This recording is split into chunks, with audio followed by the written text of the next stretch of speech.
ফজরের নামাজ কাজা হলে কখন কিভাবে আদায় করবেন, আর সুন্নত নামাজটা পড়তে হবে কিনা। ফজরের সুন্নত যেহেতু দুনিয়া আখিরাতের চেয়ে সবচেয়ে দামি সম্পদ বলা হয়েছে এটার ব্যাপারে। এবং ফজরের নামাজ অনেকে দেখবেন সারা রাত মোবাইল টিপে এরপরে রাতের বেলায় ঘুমায়, যার কারণে ফজরের সময় টের পায় না, প্রতিদিন 8টা 9টা 10টার সময় ঘুম থেকে উঠে। এই ক্ষেত্রে সে কী করবে, ওই সময় ফজর আদায় করবে নাকি জোহরের আগে কাজা আদায় করে নিতে হবে? তবে আদায় কিন্তু করতেই হবে, কাজাও যদি আপনি আদায় না করেন কিয়ামতের দিন আপনি আসামি হবেন। এবং আল্লাহর হাবিব বলেছেন আউয়ালু মা ইউহাসাবু বিহিল আবদু ইয়াউমাল কিয়ামাতিস সালাহ, কিয়ামতের এই কঠিন ময়দানে in the day of judgement আল্লাহ প্রথম জিজ্ঞাসা করবেন নামাজের ব্যাপারে।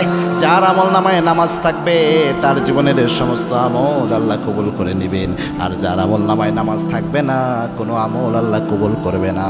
এই জন্যে কাজা হয়ে গেলেও অবশ্যই কাজা আদায় করবেন, তাহলে মিনিমাম আদায়টা আপনার হয়ে যাবে। এটার জন্য ফজিলত না পেলেও আদায় হয়ে যাবে। আদায় না করার জন্য যে পানিশমেন্ট, যে আপনার শাস্তি, এটা থেকে আপনি ইনশাআল্লাহ বেঁচে যাবেন, আল্লাহর জবাবদিহিতা থেকে বেঁচে যাবেন। এই জন্য যখনই উঠেন নিয়ম হচ্ছে তখনই কাজ আদায় করা। আপনি 8টার সময় টের পাইছেন তখনই আদায় করে ফেলেন, 10টার সময় টের পাইছেন তখনই আদায় করে ফেলেন। এটা যেন প্রতিদিন না হয়, ইচ্ছা করে যেন না হয়, হঠাৎ ব্যতিক্রম। হ্যাঁ, যদি কোনো দিন উঠে কাজ আদায় সম্ভব হচ্ছে না ইনস্ট্যান্ট, তখন কি করবেন, জোহরের সময় হয়ে যাচ্ছে, তখন কি ফজরে বাদ দিয়ে শুধু জোহর পড়বেন না? যেহেতু ওদিন পারেন নাই আপনি, তাহলে জোহরের আগে আপনি ফজর আদায় করে নেন। তো এই ক্ষেত্রে সুন্নাহ পড়া লাগবে কিনা?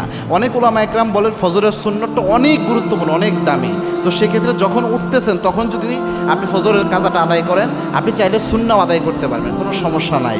আবার জোহরের আগে করলে তো সেক্ষেত্রে আপনি শুধু ফরজটা আদায় করলে ইনশাআল্লাহ হয়ে যাবে। যখন উঠছেন তখন করলে ফরজ আদায় করলে হয়ে যাবে। তবে যদি মনের দিক থেকে শান্তি পেতে চান আপনি চাইলে সুন্নাহটাও আদায় করতে পারেন। তবে চেষ্টা করবেন ফজরের নামাজ সময় মতো পড়ার জন্য। মান সাল্লা সুবহা ফাহুয়া ফি জিম্মাতিল্লাহ, আল্লাহর হাবিব বলতেন ফজর যে পড়ে সে আল্লাহর জিম্মায় চলে যায়।